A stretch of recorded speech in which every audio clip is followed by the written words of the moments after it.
രാജ്യത്ത് പൗരത്വ ഭേദഗതി നിയമം പ്രാബല്യത്തിൽ വന്നുവെന്ന നിർണായക പ്രഖ്യാപനത്തിന് പിന്നാലെ നിരവധി കോണുകളിൽ നിന്നാണ് ചോദ്യങ്ങൾ ഉയരുന്നത്.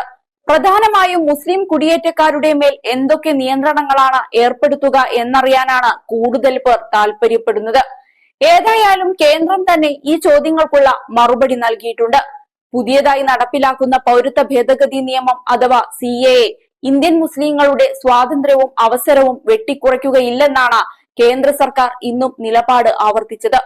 പൗരത്വ നിയമത്തിലെ സെക്ഷൻ 6 പ്രകാരം ലോകത്തെവിടെയുമുള്ള മുസ്ലിങ്ങൾക്കും ഇന്ത്യൻ പൗരത്വം തേടാമെന്നാണ് ആഭ്യന്തര മന്ത്രാലയം അറിയിച്ചത്. 2014 ഡിസംബർ 31 മുൻപ് ഇന്ത്യയിലെത്തിയ പാകിസ്ഥാൻ, ബംഗ്ലാദേശ്, അഫ്ഗാനിസ്ഥാൻ എന്നിവിടങ്ങളിൽ നിന്നുള്ള രേഖകളില്ലാത്ത മുസ്ലിം ഇതര കുടിയേറ്റക്കാർക്ക് പൗരത്വത്തിനുള്ള അപേക്ഷയുടെ യോഗ്യതാ കാലയളവ് 11 നിന്ന് 5 വർഷമായി കുറയ്ക്കുന്നതിനുള്ള ഭേദഗതി നിയമവും കഴിഞ്ഞ ദിവസം നടപ്പാക്കിയിരുന്നു. ഇസ്ലാമിക രാജ്യങ്ങളിൽ പീഡിപ്പിക്കപ്പെടുന്ന ഒരു മുസ്ലിമിനെയും നിലവിലുള്ള നിയമങ്ങൾക്കനുസരിച്ച് ഇന്ത്യൻ പൗരത്വത്തിന് അപേക്ഷിക്കുന്നതിൽ നിന്ന് ഇസ്ലാം മതത്തിന്റെ ആചാരങ്ങൾ പുലർത്തുന്നതിലും നിന്ന് ഈ നിയമം തടയുന്നില്ലെന്ന് അമിത്ഷാ നേതൃത്വം നൽകുന്ന ആഭ്യന്തര മന്ത്രാലയം വ്യക്തമാക്കിയിരിക്കുകയാണ്. ഇന്ത്യൻ മുസ്ലിങ്ങൾ ആശങ്കപ്പെടേണ്ടതില്ല.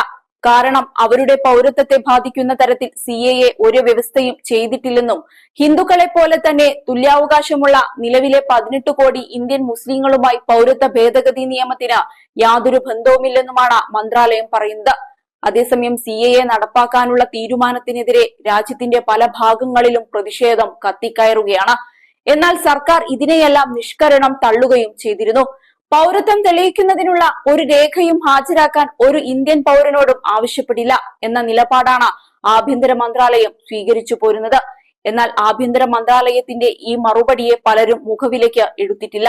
പ്രത്യേകിച്ച് തെരഞ്ഞെടുപ്പ് അടുത്ത വേളയിൽ തിരക്കിട്ട് ഈ നിയമം നടപ്പിലാക്കിയതിൽ കേന്ദ്രത്തിന് കൃത്യമായി ലക്ഷ്യങ്ങളുണ്ട് എന്നാണ് അവർ കരുതുന്നത്.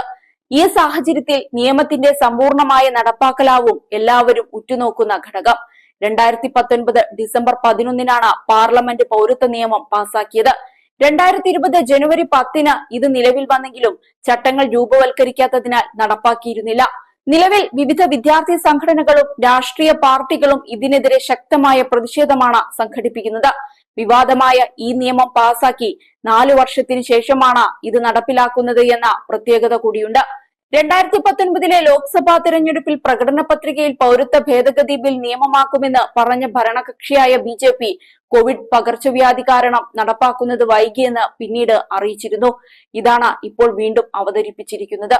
ഏതായാലും കേന്ദ്രത്തിന്റെ ഇത്തരം കടുംപിടുത്തത്തിൽ ഒറ്റക്കെട്ടായി മുന്നോട്ടു പോവുകയാണ് ജനങ്ങൾ. കേരളത്തിലും CAAക്കെതിരെ വൻ പ്രതിഷേധ പ്രകടനങ്ങളാണ് നടന്നുകൊണ്ടിരിക്കുന്നത്.